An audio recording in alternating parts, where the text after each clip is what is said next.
Day 5 of Kashmir trip और आज करना है मुझे गंडोला राइड। तो सुबह फटाफट ब्रेकफास्ट करके मैं निकल पड़ती हूँ गुलमर्ग के लिए।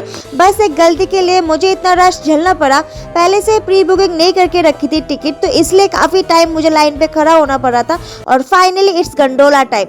तो चलते चलते कुछ चीज़ें मेंशन कर देती हूँ। अगर आप पूरा गुलमर्ग का व्यू देखना चाहते हो तो आप फेज 2 तक टिकट ले लेना। टिकट प्राइस मैं मेंशन कर देती हूँ स्क्रीन पे। फेज 2 के लिए फेज 1 का टिकट लेना कंपलसरी है क्योंकि अक्टूबर का महीना था, तो फेज 2 में हल्का स्नोफॉल देखने को मिला। तो मिलती हूँ कल एक नई वीडियो के साथ।